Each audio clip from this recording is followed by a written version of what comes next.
기도드리옵나이다. 아멘. 자, 그러면 바로 수업을 시작하도록 하겠습니다.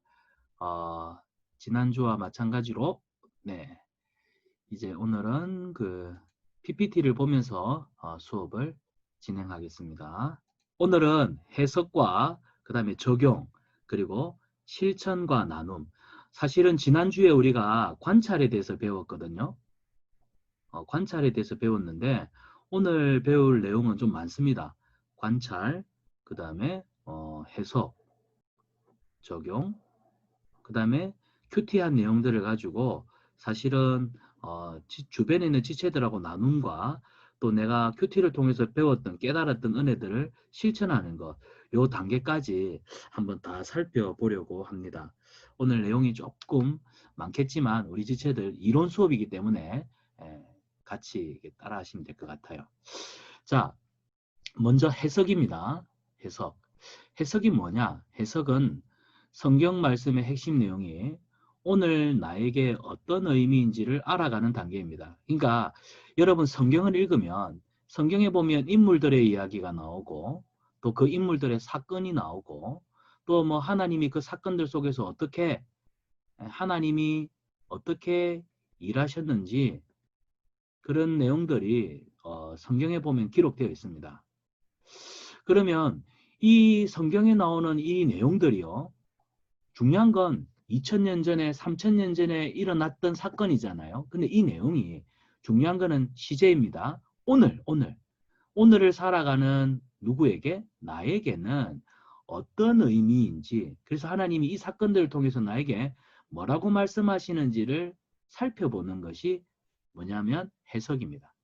그래서 성경을 읽고 오늘 이 말씀을 통해 내게 뭐라고 말씀하시는가를 물어보는 거예요. 그래서 여러분이 관찰을 한 다음에 이제 이 해석을 통해 가지고 하나님이 내게 주시는 교훈을 찾는 겁니다. 자, 여기 보십시오.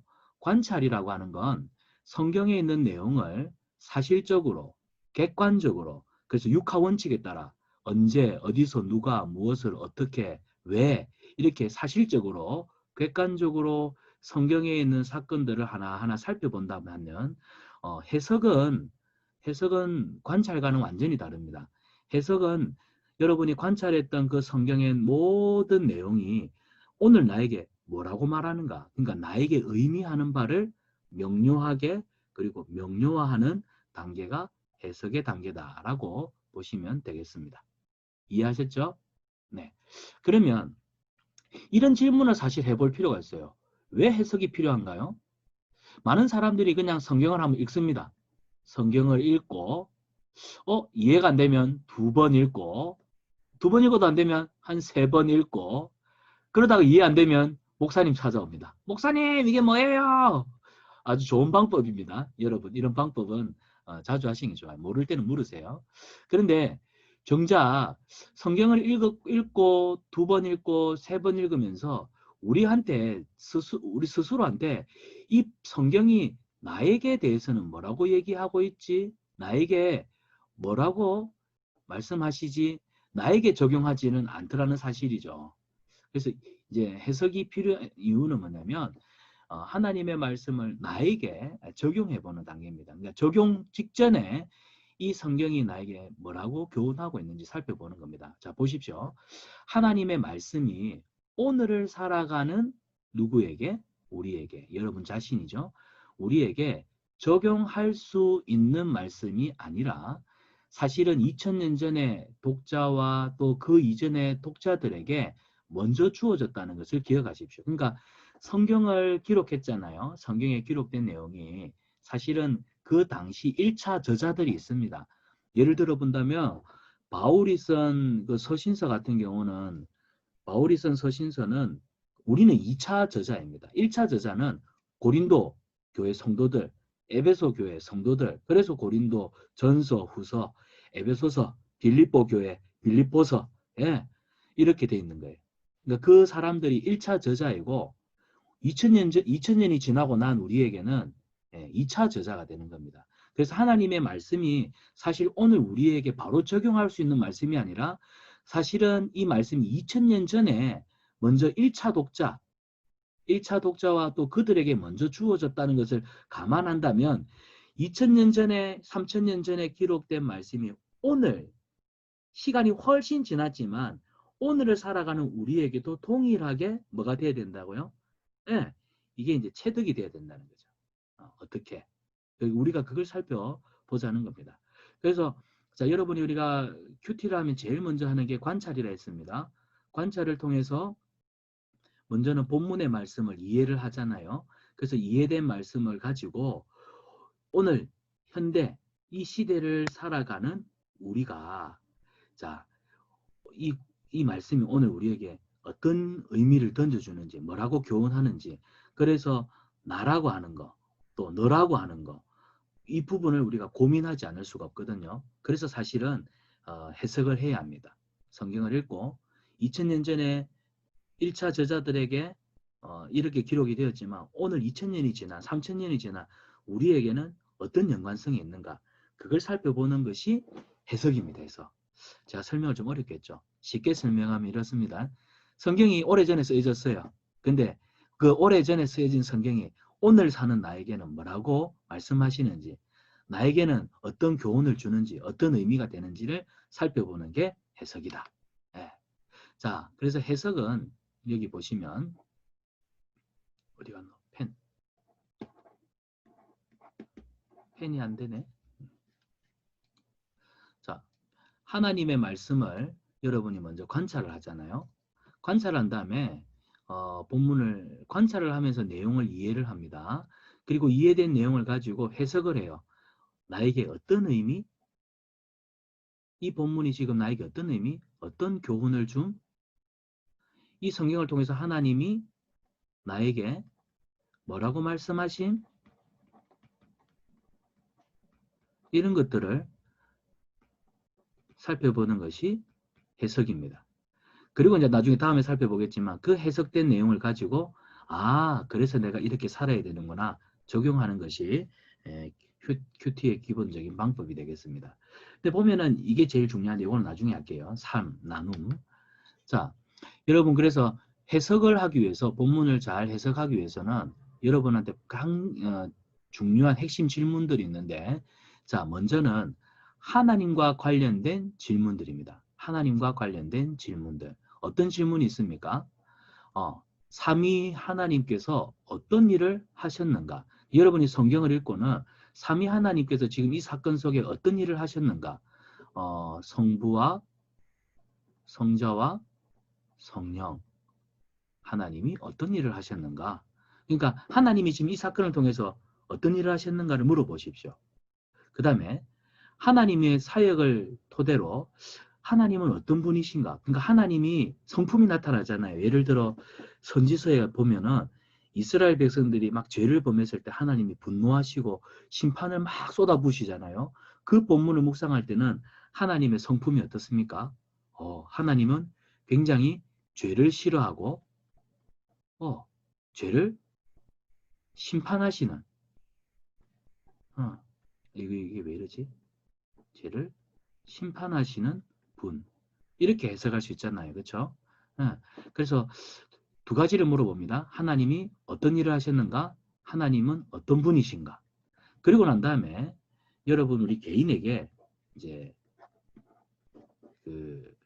이 질문을 던져보십시오. 나와 관련된 질문들. 나와 관련된 질문은 뭘까요? 내가 오늘 본문 말씀을 묵상하면서 내가 붙잡아야 될 약속은 무엇인지, 내가 순종해야 될 명령은 뭔지, 또 내가 피해야 될 잘못, 죄, 무엇인지, 그리고 오늘 본문을 통해서 내가 새롭게 발견할 진리는 무엇인지, 이런 질문들이 여러분이 성경의 의미, 성경이 나한테 지금 교훈하는 것들을 발견할 수 있는 좋은 질문들이 되겠습니다. 자, 그리고 해석을 하고 난 다음에 제일 중요한 건 여러분이 이 한 문장으로 정리할 수 있어야 됩니다. 쉽게 표현하면 한 문장으로 정리한다는 건 내가 그만큼 오늘 읽은 본문에 대해서 요점 정리가 잘 된다는 겁니다. 해석한 내용을 한 문장으로 정리할 수 있어야 합니다. 당일에 묵상한 말씀보다 선명하게 기억하고 적용하기 위해서는 해석한 내용을 한 문장으로 만드는 것이 좋습니다. 이를 위해서 다음 문장을 기억해서 큐티책에 기록하는 습관을 가져보는 것이 좋습니다.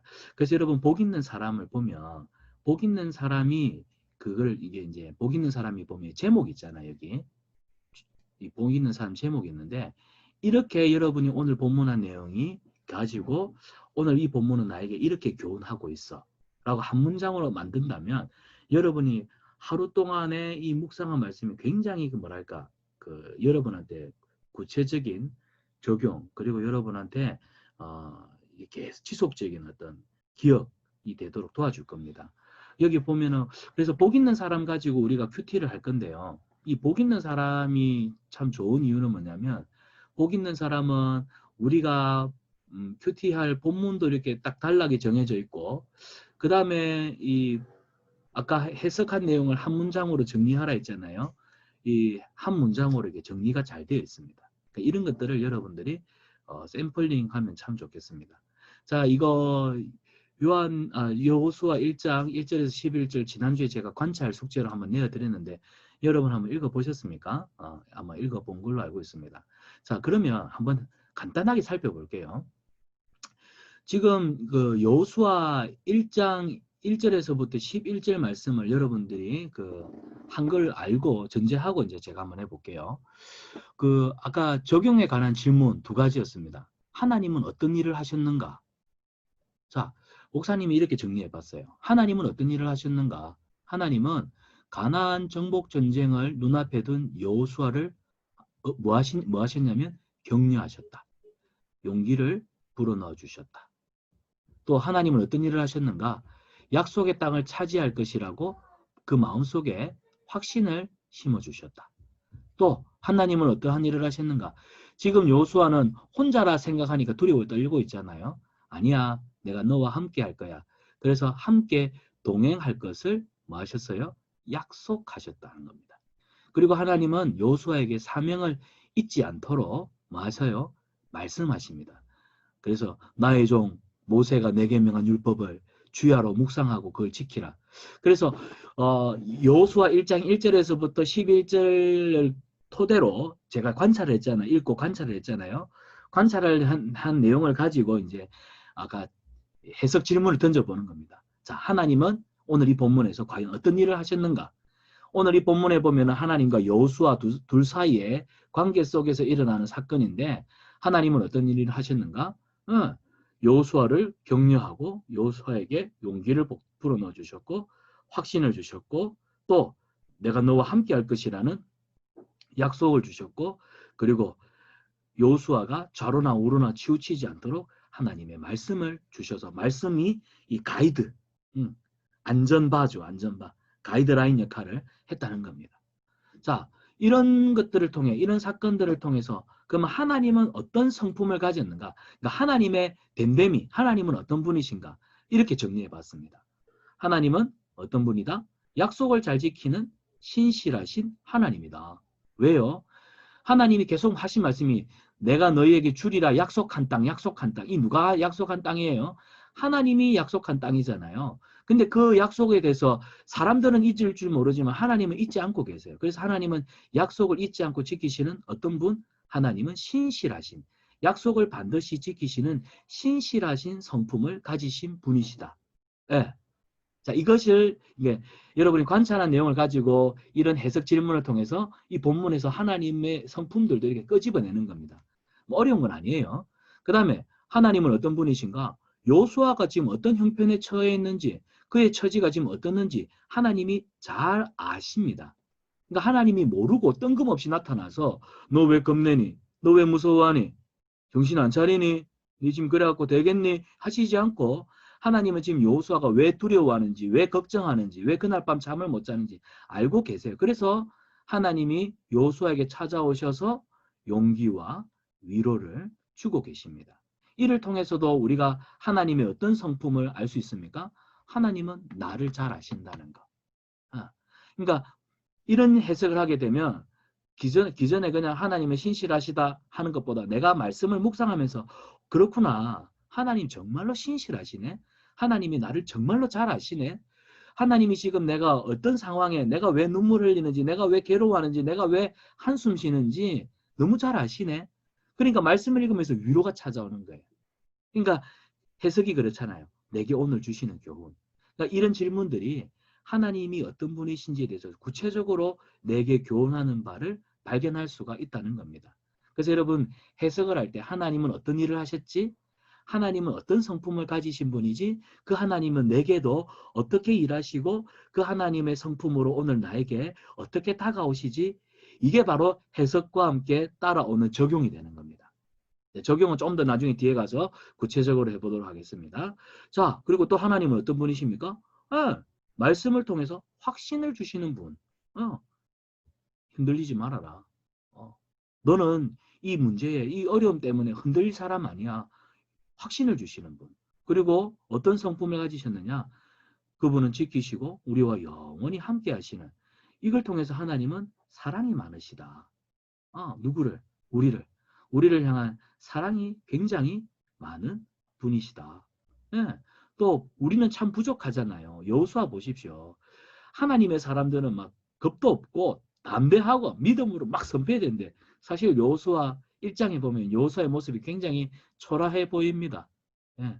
대장부라 하기에는 겁도 많고 소심하고 그런데 하나님이 그런 부족한 여호수아에게 여호수아야 두려워 말아라. 너를 통해서 이 가나안 땅 정복 내가 반드시 약속의 땅 줄 거다. 거룩한 사명을 주시잖아요. 이런 걸 통해서도 하나님은 어떤 분이세요? 예. 나의 연약함을 보지 않으시고 오히려 뭐 하세요?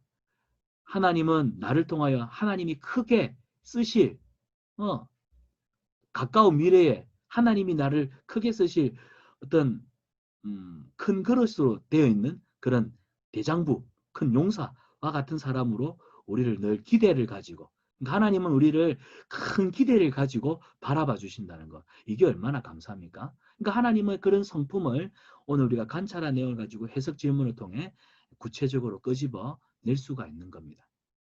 그래서 여러분들이 이렇게 해석을 하면 본문을 그냥 좋은 말씀이네가 아니라 좀 더 현실감 있게 좀 더 내게 하나님이 가까이 다가오셔서 말씀하시는 것으로 경험할 수가 있습니다. 자, 그러면 아까는 하나님에 대한 질문이었다고 한다면 이번에는 나와 관련된 질문에 대해서 한번 살펴보겠습니다. 자, 그럼 첫 번째 질문입니다. 내가 붙잡아야 할 약속은 무엇인가? 내가 붙잡아야 할 약속은 뭐지? 내가 붙잡아야 할 약속. 저는 이 여호수아 말씀을 가지고 이 세 가지를 정리해 봤습니다. 하나님은 신실하신 분이다. 약속을 지키시니까. 그래서 신실하신 하나님의 약속의 말씀을 늘 붙잡고 나는 살아야겠다.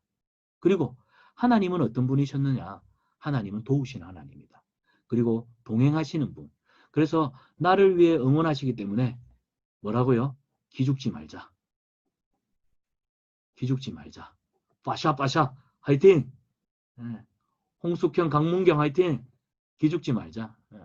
그 다음에 두려워하지도 말고 쫄지도 말고 염려하지 말자.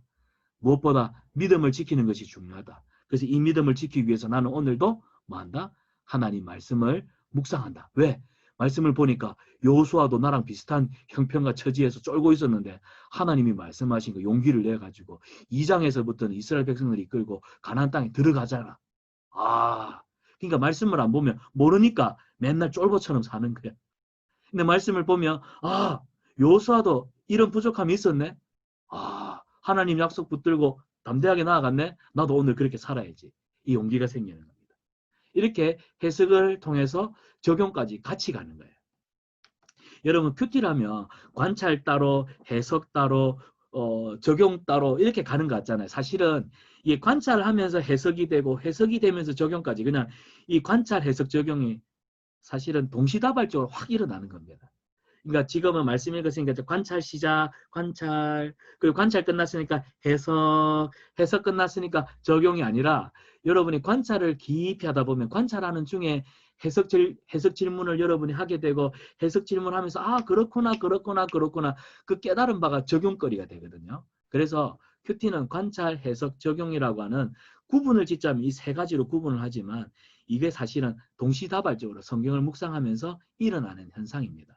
그래서 여러분 이게 이제 숙련이 필요해요. 계속해서 이렇게 말씀을 묵상하는 훈련하다 보면 이게 어느 순간에 몸에 익으면 쉽습니다.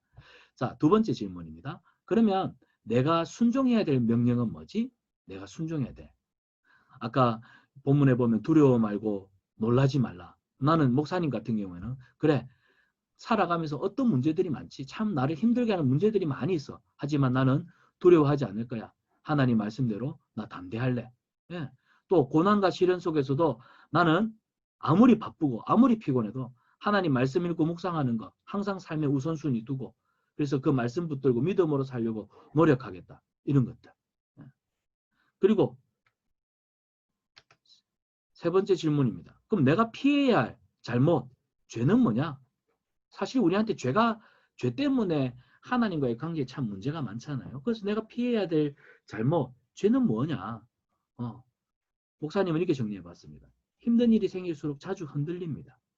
두려움에 사로잡혀 좀처럼 믿음을 지키기가 어렵습니다. 저는 주눅 잘 듭니다.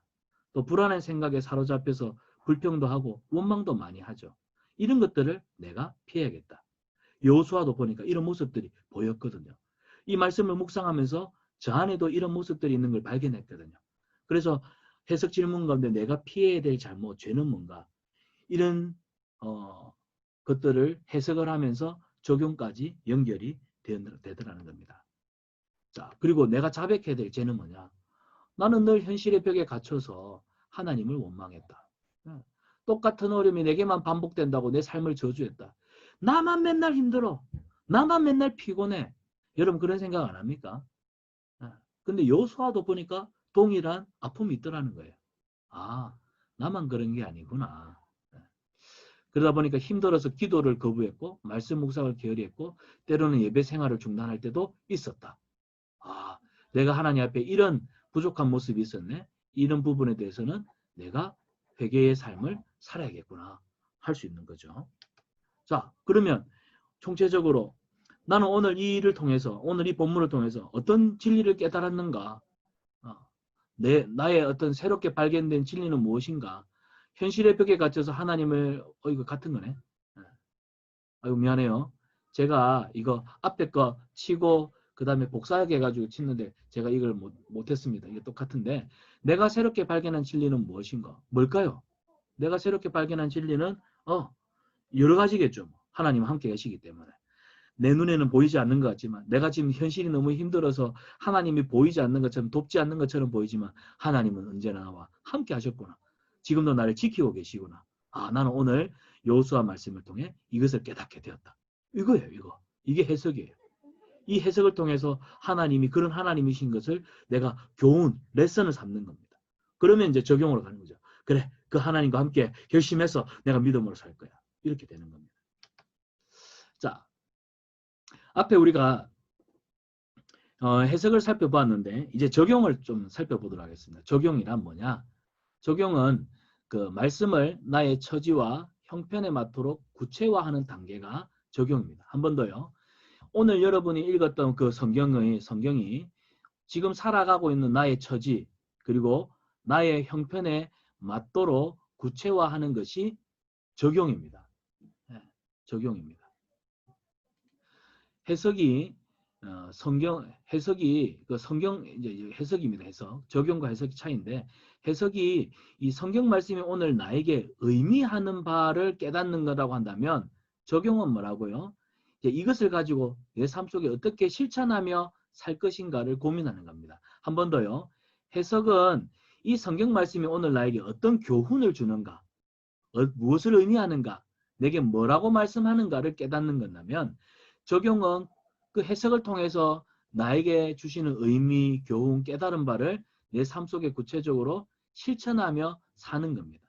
그래서 이 적용의 3대 원칙이 있는데 먼저는 개인적이어야 됩니다. 지극히 개인에게 됩니다. 어떤 사람, 그런 사람이 있어요. 그 성경 읽다 보면 이 말씀은 오늘 내가 아니라 내 친구가 이 말씀대로 살아야 되는데 그런 사람들이 있습니다. 설교를 듣다가도 말씀을 들으면서 이 말씀이 오늘 내가 참 은혜가 되네. 내가 이렇게 살아야 되겠다. 자기한테 적용 안 하고 이 말씀은 내 친구가 들어야 되는데 이 친구가 이래 살아야 되는데 타인에게 적용하는 사람이 있어요. 그 굉장히 위험한 겁니다. 적용은 자기한테 하는 거예요. 그래서 적용의 3대 원칙 가운데 개인적이어야 됩니다. 그리고 적용은 뜬구름 잡는 그런 적용은 사양하십니다. 뭐냐면 적용은 실천이 가능해야 됩니다. 실천 가능해야 되기 때문에 구체적이어야 됩니다. 자, 여러분 이것이 적용의 3대 원칙인데요. 자, 좀 더 구체적으로 보겠습니다. 자, 어떻게 구체적으로 적용을 하느냐? 여러분 오늘 들은 말씀을 가지고 내가 가정에서 지켜야 될 거, 교회에서 적용해야 될 거, 내가 직장에서, 아니면 여러분은 학교를 다니니까 학교에서, 그리고 내가 속해 있는 이 나라, 이 민족을 위해서, 또 내가 도울 수 있는 이웃들을 위해서, 내가 오늘 만나는 사람들을 위해서 오늘 받은 말씀을 가지고 내가 구체적으로 어떻게 적용할 건지. 그래서 구체적이라고 하는 거는 오늘 묵상한 말씀을 통해 깨달은 바를 여러분이 삶의 이 영역 속에 들어가서 어떻게 내가 실천하며 실현하며 살 것인가입니다. 그리고 우리 보통 큐티하고 나면 아 오늘 말씀 좋았다. 착하게 살아야지. 오늘 하루도 기도 많이 하며 살아야지. 이게 적용이 굉장히 두리뭉실하잖아요. 그러니까 적용은 그렇게 두리뭉실하면 안 되고 기도를 하겠다. 그럼 어떻게 기도하겠느냐? 가정에 있는 내 부모님을 위해서 기도하겠다. 교회에 내 지체들을 위해서 기도하겠다. 학교에 있는 불신 친구들을 위해서 기도하겠다. 이 나라 이민족을 위해서 기도하겠다. 그러니까 기도를 하겠다는 것도 좀 구체적으로 들어가라는 거예요. 이해가 되세요? 그러니까 오늘 여호수아가 믿음이 없어서 흔들렸는데 하나님이 용기를 가지고 기도하라 하셨다. 나도 여호수아처럼 어렵고 힘들수록 기도해야지. 이건 두리뭉실한 적용이에요. 나도 어렵고 힘들 때 가정에서는 나의 어려움의 요인이 되는 부모님과의 불화 속에서 이 불화의 관계가 좀 화목한 관계가 될 수 있도록 내가 기도해야겠다. 교회 안에 참 평소에 가깝게 지나지 않는 친구들, 그들과 화목한 관계를 이루기 위해서 내가 기도해야겠다. 그러니까 구체적으로 적용을 하라는 겁니다. 중심은 여러분 자신입니다. 내가 어떻게 하겠다. 내가 구체적으로 이런 영역 속에서 이런 적용을 하겠다입니다. 그리고 여기 보면 실천적이래. 실천적이라는 말은 뭐예요? 당장 할 수 있는 거니까 내가 오늘 할 수 있는 일, 내가 할 수 있는 일, 나의 주변에 영향을 미칠 수 있는 일. 예를 들어서 어떤 사람은 실천을 하라니까 갑자기 안 하든 막 새벽 기도를 달려오고 막 그럽니다. 그러면 여러분이 코피 터집니다. 그러니까 실천이라고 하는 건 가능한 거, 당장 가능한 거.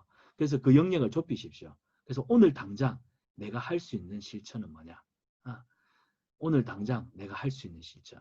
그리고 내가 속해 있는 내 주변에 영향을 미칠 수 있는 그래 할 수 있어. 그래 결심해서 여러분이 실천할 수 있는 것들. 그런 것들을 고민해 보라는 거예요. 그리고 아까 이 적용은 개인적이어야 된다 했죠.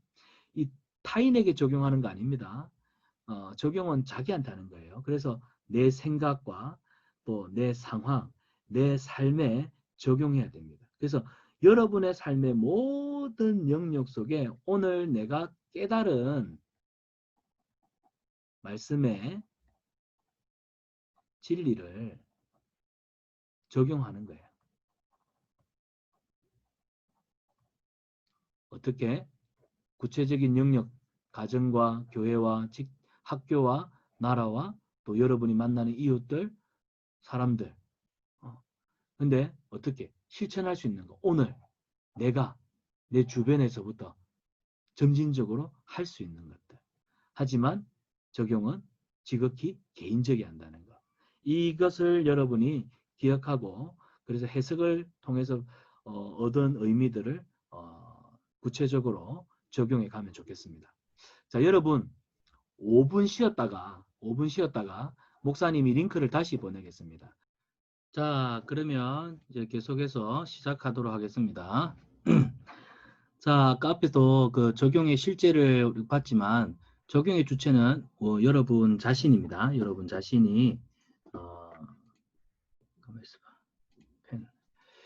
적용의 주체는 나 자신이고요.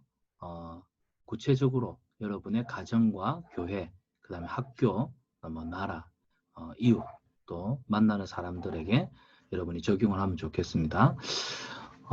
대기실에 또 있네.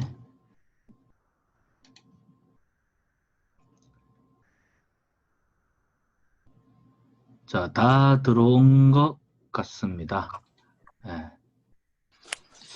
자, 적용을 위한 질문이 있는데요. 이 질문들이 사실은 여러분이 큐티할 때, 이거를 뭐 꼭 이런 질문들을 외우라는 건 아니에요. 그러니까 아까 해석을 할 때도 질문이 있었고, 또 적용을 할 때도 질문이 있었는데, 그러니까 이런 식으로 한다는 겁니다. 이런 식으로. 이런 식으로 하기 때문에, 이런 질문들을 여러분들이 이제 이번에 큐티 하면서 이렇게 알아두면 좋습니다. 그리고 이런 질문들을 토대로 말씀을 묵상하다 보면 굉장히 뭐랄까 큐티하는 게 이게 쉬워요. 이거는 또 사실은 큐티를 많이 해본 분들의 노하우가 담겨 있는 거기 때문에 여러분 참고하시면 좋겠습니다. 자, 여러분이 큐티를 할 때 이 적용의 두 가지 질문은 뭐냐면, 적용은 아까 이제 적용의 그 대상에 대해서는 자기 자신이고 구체적이고 또 실천적이어야 한다라고 했잖아요. 그렇죠? 그리고 자기 1인칭 I 메시지로 해서 적용을 해야 됩니다. 근데 결국 이 적용을 하는 이유는 뭐냐면, 보세요, 여러분. 그 성경을 쓰신 분이 누구죠? 하나님입니다. 하나님이 성경을 써서 누구에게 줬어요? 우리에게 줬습니다. 그래서 성경을 우리가 읽잖아요. 그럼 성경을 읽다 보면 성경의 저자이신 하나님이 성경을 읽고 있는 나에게 말씀하시잖아. 그렇죠? 그러면 나에게 말씀하시는 그 하나님의 음성을 내가 들어. 듣다 보면 하나님의 뜻을 깨달아. 그러면 하나님의 뜻을 깨닫고 내가 이전에 이렇게 살지 못했던 부분들에 대해서 회개와 반성이 일어나면서 우리가 어떻게 돌아가게 됩니까? 맞아요. 여러분이 말씀을 깨달은 대로, 은혜 받은 대로. 그렇기 때문에 결국 적용이라고 하는 건 내가 이번에 성경을 관찰하고 해석해서 깨달은 바를 이제 말씀 속에 순종하며 살겠습니다. 결국 순종은 하나님의 영광을 위한 삶이잖아요. 그래서 내가 오늘 이 말씀을 깨닫고 해석을 한 결과 오늘 이런 영적 진리를 찾았는데, 내가 오늘 이렇게 살고자 하는 이 적용이 결국 누구를 높이는가? 하나님을 높이는가? 아니면 자신의 영광을 추구하는가? 그걸 잘 살펴야 됩니다. 그러니까 어떤 사람들은 성경을 실컷 묵상하고 은혜 실컷 받아놓고는 자신에게 맞추는 사람들이 있습니다. 그러니까 자기 영광에 도취되는 사람, 그건 잘못된 거고요.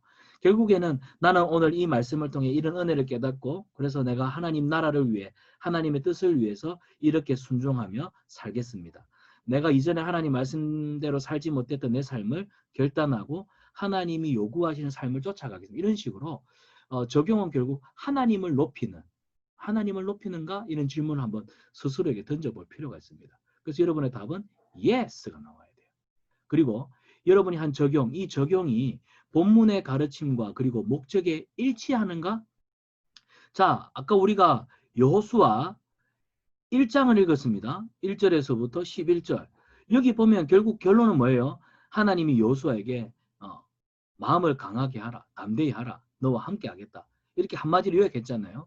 이게 오늘 본문이 우리에게 가르쳐주는 내용인데 실컷 묵상해 놓고는 여러분이 묵상은 어떻게 해요? 예를 들어 내가 오늘 이 말씀을 읽고는 예를 들어 이성교제를 다시 한번 새롭게 시작해봐야 돼. 이런 이제 묵상 이게 적용이 나오면 이제 골치 아픈 거죠. 그러니까 오늘 읽었던 본문의 가르침과 목적하고는 전혀 상관없는 이상한 적용이 나온다면 그건 여러분이 본문을 큐티를 제대로 안 한 거예요. 그러니까 큐티를 제대로 하면 오늘 이 본문 말씀이 내게 주는 교훈을 가지고 나는 이렇게 살 거야 라는 적용이 나와야 됩니다. 그렇기 때문에 올바른 적용은 본문의 가르침과 목적을 결코 벗어날 수가 없다는 거예요. 그래서 여러분이 적용을 할 때 이 질문을 던져봐야 돼요. 오늘 나의 이 적용은 본문의 가르침과 목적에 일치하는가? 대답은 yes 나와요. 그래서 이 두 가지 질문을 여러분이 통과해야 사실은 여러분이 오늘 큐티를 제대로 한 겁니다. 자, 제가 이 본문을 왜 띄웠죠? 적용을 연습하려고 띄워놨는데 요수아 1장에서부터 11장까지입니다. 적용은 아까 제가 했던 내용들이고요. 참고하시고 위에 적용을 토대로 나의 삶에 적용해 보세요. 여러분 아까 여호수아 사건을 통해서 이거는 제가 목사님이 참 여러분한테 한번 해보라고 하려고 했는데 사실 우리 이거 지금 줌을 하다 보니까 일일이 다 체크를 할 수는 없고 이거는 그냥 패스합시다. 패스하고 어차피 관찰, 해석, 적용을 이제 다음 주부터는 계속 본문 하나 가지고 그냥 다뤄볼 건데 목사님하고 여러분하고 다뤄볼 건데 그때 하도록 하고 이제 넘어가 봅시다. 다음입니다. 자, 여기 보면 그 복 있는 사람 가지고 어떤 사람이 큐티를 한 내용을 한 건데 간단히 한번 보십시오. 이 사람은 여호와의 종 모세가 죽은 후에 관찰하면서 이렇게 이제 본인이 중요하다 여긴 부분을 이렇게 밑줄을 그어두었습니다. 내 종 모세가 죽었으니 너는 요단을 건너가 그 땅으로 가라. 이거를 뭐라고 하나님이 주신 내 명령이다. 그리고 나서 하나님이 명령하시고 난 다음에 여호수아에게 주신 약속들이 이렇게 된다. 그리고 또 하나님이 명령하신다. 뭐라고? 강하고 또 담대하라. 근데 이게 두 번 반복되어서 나오잖아요. 성경에서 두 번 반복되어 나온다는 건 그만큼 중요하다는 겁니다. 강조의 의미입니다. 명령하시고 난 다음에 또 뭐가 있습니까? 또 하나님이 약속하시네. 내가 평탄하게 될 거고 형통케 될 거고 또 내가 너와 함께 할 것이고. 그래서 보니까 하나님이 명령하시고 약속하시고 명령하시고 약속하시고 하는 구조가 계속 반복되고 있구나. 이를 통해서 깨닫는 것은 뭘까요? 하나님은 우리가 감당하지 못하는 명령을 하시는 분이 아니라는 겁니다. 하나님이 적어도 명령하실 때는 능히 할 수 있기 때문에 주시는 거예요. 그래서 능히 할 수 있기 때문에 믿음으로 순종하면 그 다음에 하나님이 약속하신 복이 따라온다는 겁니다. 그래서 신앙생활이라고 하는 건 그거예요. 하나님 말씀에 순종할 때 복은 따라온다는 거. 이게 공식인데 자 이거는 뭐 어떤 사람이 큐티한 거를 목사님이 간단하게 여러분의 예를 보여준 거고요. 여기 보십시오. 큐티를 이렇게 했습니다. 묵상 노트에다가 관찰과 또 해석과 이렇게 해놨는데 한번 쭉 읽어볼게요. 이 사람은 어떻게 했냐. 1절에 보니까 모세가 죽은 후에 모세가 죽었음에도 오히려 모세가 죽기 기다린 듯한 새로운 시대가 열렸다. 여호수아를 통하여 새로운 시대가 열렸다. 모세가 이룰 수 없었던 사명 바로 그 땅으로 가라. 누구에게? 하나님이 여호수아에게 주고 계신다. 그 약속은 이미 아브라함 때부터 조상들에게 하신 약속. 하나님은 이 약속을 잊지 않고 여전히 여호수아에게까지 그 명령을 동일하게 하고 계신다. 자, 이 명령을 이루기 위한 조건으로 모세에게 주셨던 율법을 반드시 지켜 행할 것. 좌로나 우로나 치우치지 말 것. 율법책을 내 입에서 떠나게 하지 말 것. 묵상할 것. 여기 보십시오. 본인이 성경을 쭉 읽고 관찰하면서 이 내용들을 이렇게 요약을 해서 정리를 해놨잖아요. 그러면 본문을 이해하는 데 큰 도움이 됩니다. 여러분이 성경을 읽을 때 그냥 우두커니 앉아서 본문만 여러 번 보지 말고 한 번 보고 그 다음에 한 번 볼 때 중요한 단어, 뭐 사건, 내용들, 인물들, 육하 원칙을 따라 언제, 어디서, 누가, 무엇을, 왜, 어떻게 이걸 밑줄 그어가면서 한번 읽고 두 번째는 이렇게 여러분 풋노트를 한번 해보세요. 여러분 그 노트에다가 이런 내용들을 간단하게 여러분이 이해한 내용을 정리를 해보세요. 그래서 조건에 따른 약속, 내가 너와 함께 할 것이다. 내와 함께 한다. 이건 뭐냐? 임마누엘의 약속이다. 이렇게 쭉 정리를 해보세요. 이렇게 정리를 하다 보면은 내용이 여러분 머릿속에 한번 정리가 되고 머릿속에 정리가 된 내용을 가지고 이제 질문을 던져보는 거예요. 자, 아까 하나님이 지금 어떤 일을 하고 계시는가? 하나님이 지금 이 본문에서 어떤 사역을 하시는가? 그러면서 여러분이 풋노트한 것 중에서 찾아보는 거예요. 그 다음에 그 풋노트한 내용들 중에서 하나님이 이런 일들을 하시는데 그러면 하나님은 어떤 성품을 갖고 계신 분인가? 하나님의 캐릭터. 하나님 굉장히 디테일하신 이런 것들을 살펴보는 겁니다. 그러면서 하나님이 지금 여호수아가 당면한 이 상황 속에 이런 일들을 하고 계시고 이런 일들을 명령하시고 이렇게 약속하시면서 그 가운데 나타나시는 하나님의 성품은 이런 사랑이 많고 인자하시고 뭐 신실하시고 이런 성품을 가지신 분이시네 라는 것을 깨달음과 동시에 여러분이 적용이 되는 거예요. 그 하나님이 나에게도 이런 하나님이 되시는구나. 그러면 나는 어떻게 살아야 할까? 그래서 적용은 구체적으로 하랬죠. 그래, 나는 신실하신 하나님을 믿어요. 뭐 어떻게 믿어야 될까요? 가정에서.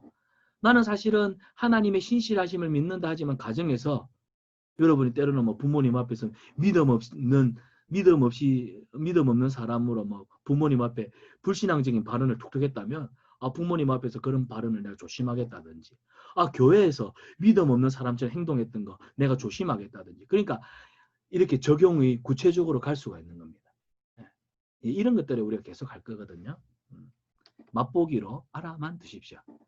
자, 해석했습니다. 적용했습니다. 이제 마지막 실천과 나눔을 살펴보겠습니다. 실천과 나눔입니다.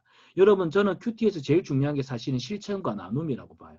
여러분이 관찰하고 해석을 해서 본문의 교훈이 내게 뭔가, 내게 주는 교훈이 뭔가 깨달았다면 여러분이 내가 이 말씀을 이렇게 내 삶에 적용해야겠다. 적용했다면 이제 뭐예요? 실천해야죠. 실천.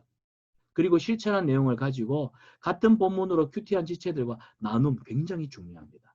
그래서 실천과 나눔의 이 세 요소가 있는데 자 어떻게 하느냐 큐티가 끝나고 나면 여러분 항상 마무리 기도하십시오. 이 마무리 기도할 때는 하나님 제게 주신 말씀 오늘 깨닫게 해주신 말씀 내가 이렇게 내 삶 속에 구체적으로 실제적으로 또 내 자신에게 적용하며 살고 싶습니다.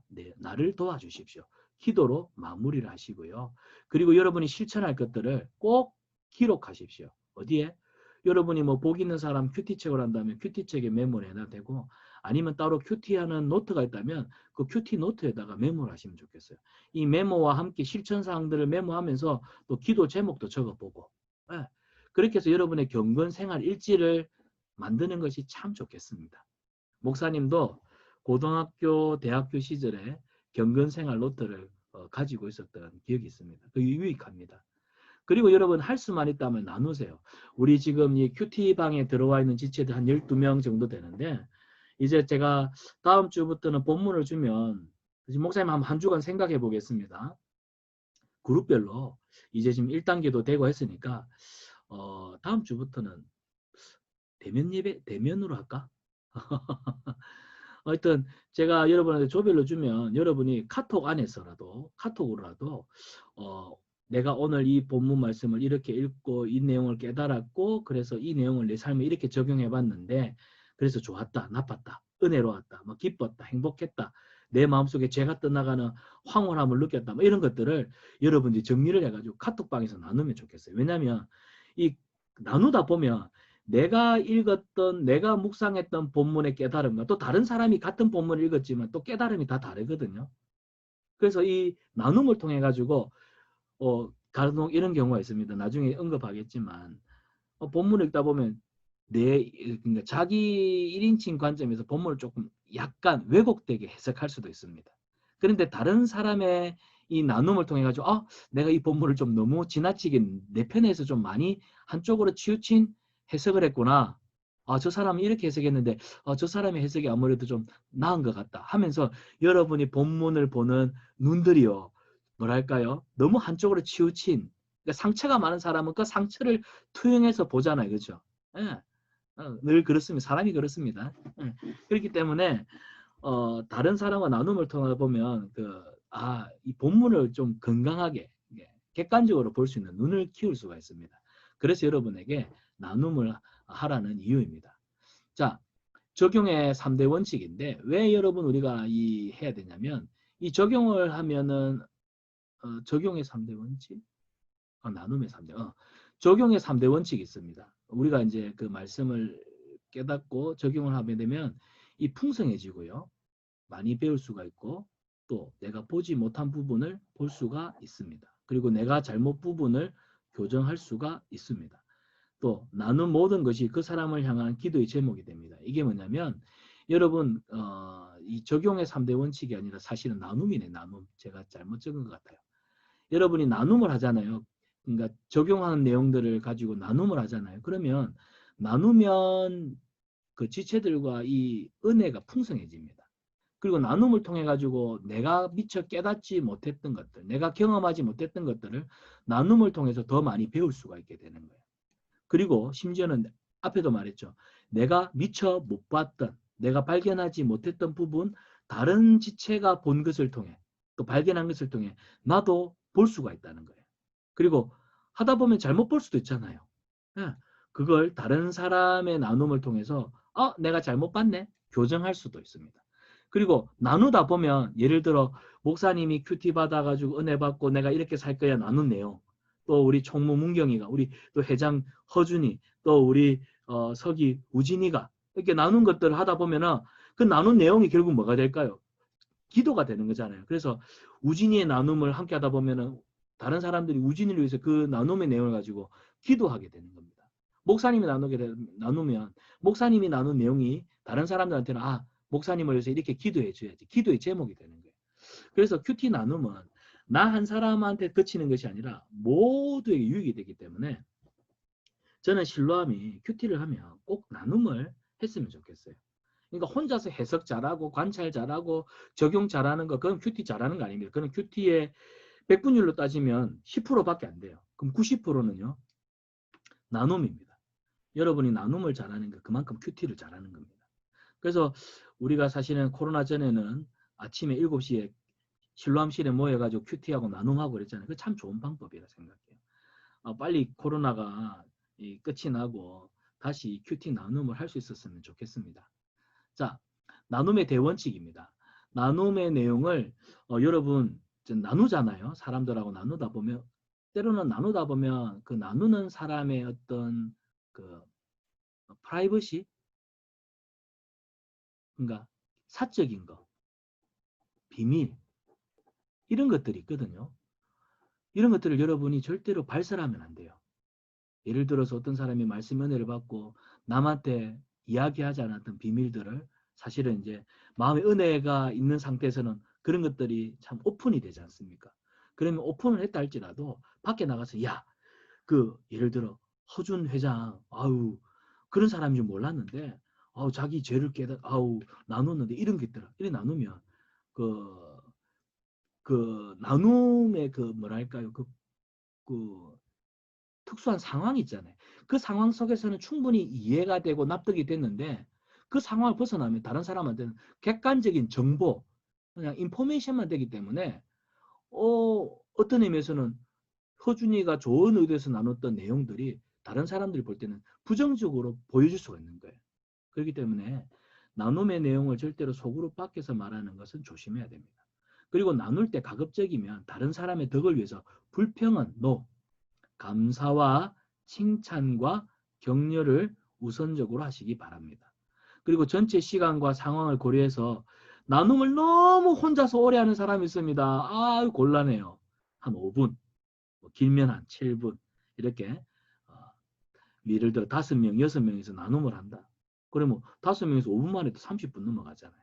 그러니까 시간을 너무 혼자 독점하지 않도록 혼자 은혜 받고 울면서 이렇게 하면 안 되고 딱 시간을 정해서 한 5분 정도 짧게 나눔을 하는 게 좋겠습니다. 그리고 자신의 이야기만 하고 끝이 아니라 타인이 나누는 것도 좀 진지하게 경청할 수 있었으면 좋겠어요. 자기 받은 은혜들을 나눌 때는 되게 진지한데 자기 딱 끝나고 나면 막 핸드폰 꺼내갖고 막 갑자기 카톡 확인하고 하는 그런 사람들이 있습니다. 여러분 그런 사람이 되지 않았으면 좋겠습니다. 그리고 기도하는 마음으로 나누고 듣는 것이 참 좋겠습니다. 이것이 나눔의 대원칙이라 하겠습니다. 자, 그럼 어떻게 나누나요? 자, 간단하게 살펴보고 이제 오늘 강의 마치겠습니다. 묵상한 말씀을 기억하십시오. 어떻게? 오늘 그러니까 말씀을 가급적이면 벗어나지 마세요. 실컷 말씀 읽고 관찰하고 해석하고 은혜 받고 적용해 놓고는 또 나눈 가서는 오늘 말씀하고는 전혀 무관하게 딴 이야기하는 사실 우리 순모임 그렇잖아. 설교 시간에 나눔하자니까 조금 하다가 그냥 나중에 딴 데로 흘러가지고 뭐 학교 다니는 이야기, 세상 사는 이야기 하고는 끝나버리자. 그래 하면 안 돼요.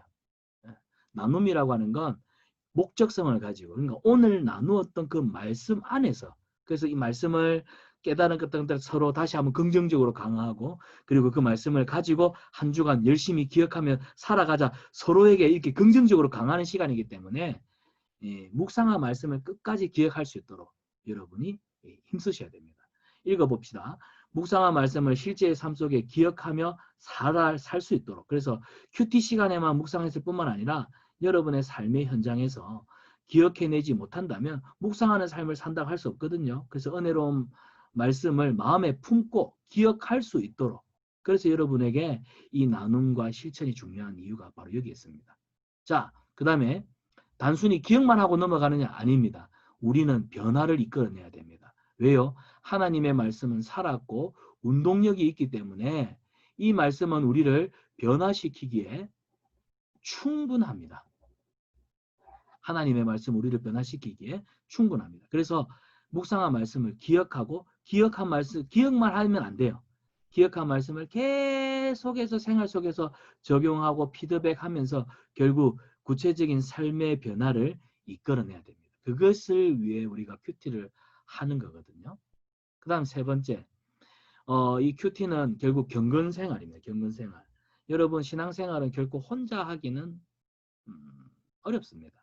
결국 믿음의 지체들과 함께 받은 은혜, 또 하나님 주신 기도의 제목도 서로 나누고 서로를 위해서 기도하고 또 서로가 서로를 챙겨보고 그러는 가운데 믿음은 함께 자라가는 겁니다. 그래서 공동체를 몸을 주신 이유가 바로 여기 있습니다. 그래서 큐티를 통해서 여러분들이 하나님의 말씀을 깨달았다고 하는 것은 뭐예요?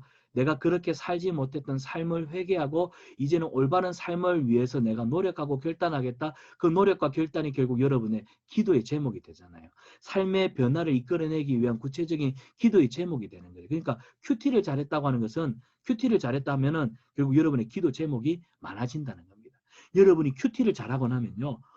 기도할 것들이 많아지는 거예요. 근데 그게 부담이 아니라 그래 내 삶의 변화를 위해서 이런 기도를 해야지. 그 기도가 기대가 되고 기도가 즐거워지는 거. 또 그런 지체들을 위해서 기도하는 것이 막 기뻐야 돼요. 이게 큐티가 우리에게 준 유익입니다. 여러분 이런 큐티를 맛보기를 바랍니다. 그래서 하나님의 말씀을 묵상하고 받은 은혜로 변화된 나의 삶을 나누는 공동체가 필요합니다. 이런 나눔을 통해 형제를 위한 기도가 필요하고 내가 변화해야 할 소망에 따라 자연스럽게 기도의 제목들이 나누어지게 되고 결국 그러다 보면 은혜가 더욱 풍성해지게 되는 겁니다. 사실 목사님이 꿈꾸는 우리 실로암이 이런 공동체입니다. 그냥 교회 와서 예배드리고 찬양드리고 자기 감정에 치우쳐서 막 손들고 찬양하고 은혜 받고 기도하다가 예배 마치고는 빠이빠이하고 흩어지는 공동체가 아니라 말씀을 듣고 순모임에 모여가지고 오늘 말씀에 받았던 은혜들 깨달았던 것들 내가 그렇게 살지 못했던 부분들을 회개하고 반성하고 나누는 중에 나의 기도 제목이 되고 또 서로 나눔을 통해 또 저 사람의 기도의 제목들도 이런 기도 제목이 있구나 그러면서 기도의 제목들이 내 안에서 막 불이 끄듯이 일어나면서 나도 기도하고 다른 사람을 위해서 기도하고 그러면서 함께 기도하는 중에 공동체가 이게 자라가는 거. 이게 사실은 우리 실로암 공동체가 존재하는 이유거든요. 이런 기능을 사실은 회복하는 것이 좋겠습니다. 자, 오늘 강의는 여기까지입니다. 여러분 수고 많이 하셨습니다. 자, 다음 주부터는 이제 본문 하나를 정해놓고 관찰, 해석, 적용 그리고 여러분한테 과제로는 또 실천과 나눔을 이제는 좀 할 수 있도록 해보겠습니다. 여러분 그 시간이 되면 앞에 1과 2과 1주차, 2주차, 3주차 그 강의를 다시 한번 더 들어보고 그래서 이 큐티하는 방법들을 한번 더 숙지해서 다음 주부터는 이제 실제 목사님하고 3주간 강의를 진행하면 좋겠습니다. 여러분 수고하셨습니다. 평안한 저녁 되시기를 바랍니다.